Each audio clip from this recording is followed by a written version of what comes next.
Penumbra Necrologue is a fan mod of Amnesia: The Dark Descent and a continuation of the Penumbra series.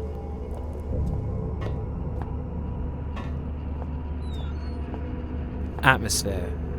The game brings back the atmosphere of Penumbra Black Plague almost perfectly, but seems to aim to make things visually darker than its inspiration, with many detailed environments with moody lighting. This is helped along by the soundtrack and using assets from Black Plague itself. There are quite a few spooky corridors and creepy science laboratories on top of derelict service tunnels and dank sewers. They've chosen to remove the game's staple of the glow stick, meaning that you only have to rely on the notoriously bad flashlight batteries. But there weren't many occasions where things were so dark that it was essential. There's an air of loneliness and a thin layer of suspense as you enter each area, but there were so few enemy interactions that I rarely felt threatened, and quite a lot of the time it felt empty without them.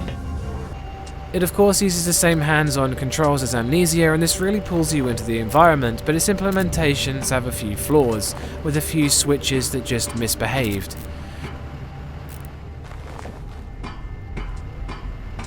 There's the odd layout problems in the game that took me out of the experience a few times, with just general design problems like a set of stairs in the generator room that goes up to an outward opening door on a narrow set of stairs.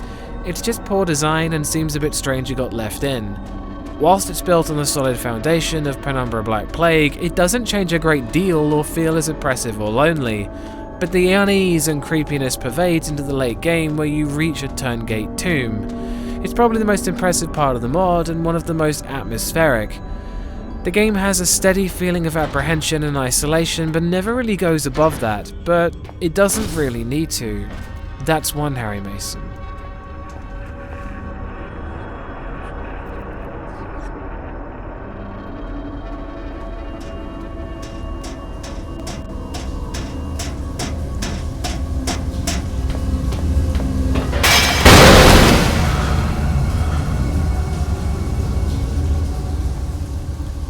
Scares. Some of the scares are executed extremely poorly, with game bugs or bad design really making some things almost laughable. The worst example was this one enemy that was just casually standing in the corner of the room that took swipes at me as I walked past it.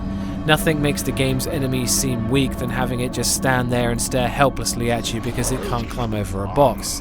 This wasn't a glitch either, and it's not really apparent to me what it was trying to achieve. Whilst the same monster would later chase me after brandishing an axe, having it stand there in the corner was just odd and hurt the enemy image. There were a few jump scares, and while some of them were very effective, others felt a bit weak. The hunter was extremely annoying, being initially placed in an area where you had to figure out a puzzle which required you to explore a maze-like area to find a single item. Unlike the regular infected, the hunter moved much faster and killed you in 2 or 3 hits.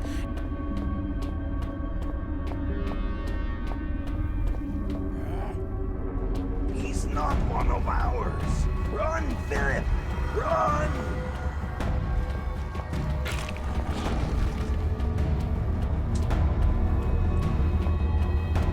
If you used healing items before you died, then the game would reset you without them upon continuing, which was just insult to injury. The hunter was able to jump up and attack you wherever you went, and this combined with being lost, limited vision with the required gas mask, and not knowing what to do was extremely frustrating and stopped being frightening quite quickly. But the saving grace was that you could potentially sneak around it with some luck. The game also brought back the spiders for some irritating enemy encounters where they would spawn in a cramped, cluttered basement and bite Phillip relentlessly as he tried to escape the area, and once again later in the game they reappeared in a scripted chase sequence where you had to avoid multiple of them whilst trying to summon an elevator. Isn't that just great?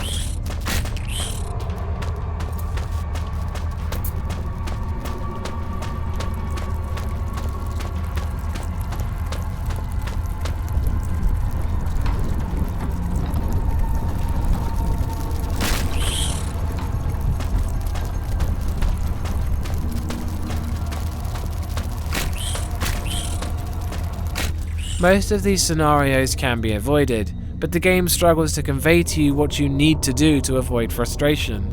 The game has a lot of opportunities that it didn't build on, and some of the things that it did just weren't done very well. That's still one Harry Mason.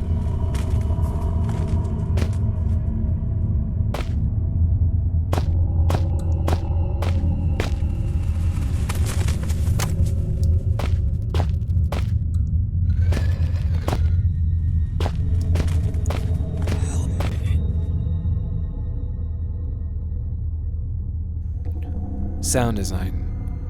The music is very true to the original series, and it continues on flawlessly as if it was made by the original team, and frankly it surprised me that some of it wasn't. The stuff from Black Plague is obviously still great, with some sweeping electronic pieces and eerie tension music, but the new tracks bring in the same great emotive feelings that worked so well with the environments in Black Plague, and it fits in perfectly. The sound effects are all very similar, if not identical, from Black Plague, and they all sound as good as they did in that game. Where the sound design fails is the voice acting, and whilst it should be obvious that fan modders wouldn't have access to the original voice actors, the choice to bring back every major talking character from the previous games presented a real challenge for them, and some of the attempts at recreating Clarence, Amabel and Phillip are a little underwhelming. Frankly, I'm not surprised with such turn of events. Something like this always happens to you. Move your legs and think about what we've got to do. We both don't want to freeze here now, do we? Clarence had a very distinct accent that isn't well replicated here, but in comparison to Black Plague he speaks significantly less, which in my opinion helps the atmosphere of Necrologue. I don't know what's waiting for you there, but even before the infection there were many unpleasant rumors about this place, so you will have to check their validity with your own ass. Whilst Philip's voice didn't matter so much since he didn't have many lines in Black Plague or Overture, Amabel has a totally different accent and tone, and Red from Penumbra Overture had both his voice and writing so departed from the original that I didn't know who it was until later on. So take my word for it. It is a great pleasure to see how you're suffering and writing in pain. But I don't want to disappear just because of your stupid monkey can't understand simple jokes. The lines being read are often a bit confusing, with many characters being out of character or just not quite sounding like themselves, and this is partly because of a fan translation from the original Russian version of the game, so it's excusable, but it could have been done better, and the odd words do sometimes hurt the immersion. Some of the volumes are off on different characters, but this was rare, and there were also some sound effects that didn't pan at all as you moved away from them. This is again odd, since otherwise the directional audio is fine. While some things are so good that they're indistinguishable from Black Plague, others leave a lot to be desired. That's still one Harry Mason.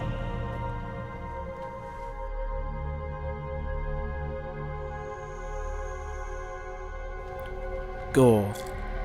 There's more blood in this game than all of the other Penumbra games combined, with it being smeared or sprayed over various surfaces throughout the game. There are a few human bodies, but they're kind of unremarkable. However, the infected and their corpses are brownish, decaying, and just fairly unpleasant to look at. There's not a great deal of gore, but what's here seems appropriate, and it's fun to see it regardless.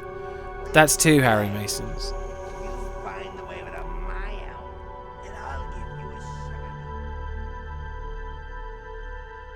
Everyone can plan one step ahead, but it does not mean that everything happens the way you've predicted.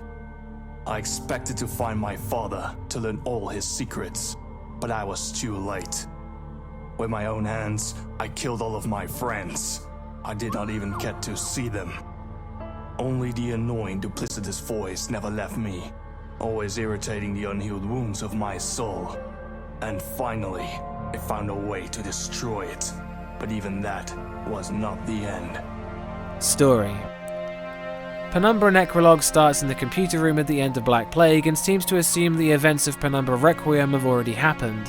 However, it seemingly resets many things that were wrapped up in Black Plague, bringing back characters and enemies from the dead, and it feels very forced and seems like it's just an excuse to go back to the old formula.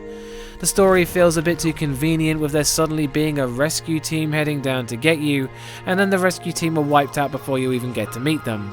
The rest of it is summed up in a similar style, where if it isn't taken from Black Plague, then it doesn't lend much of anything to the story or exists as fan service. Red speaks to you several times over the speaker system, but doesn't really seem to have any real purpose in the game at all.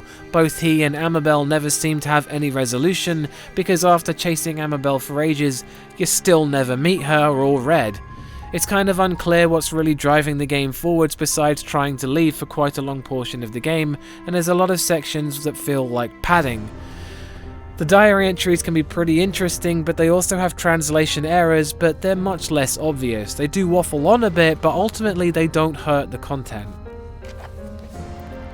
The game has a few endings that are actually quite satisfying, with some of them ending Phillip's story in a way that Black Plague really could have done with.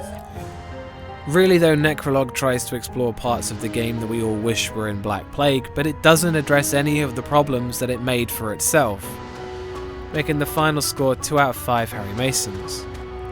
I am very conflicted on my opinions of this game. There are some parts of it that are done brilliantly, with things that should have been in Black Plague, that the fans clearly wanted, but there are also so many ideas that are so half-baked or irritating that it's difficult to understand why they weren't fixed.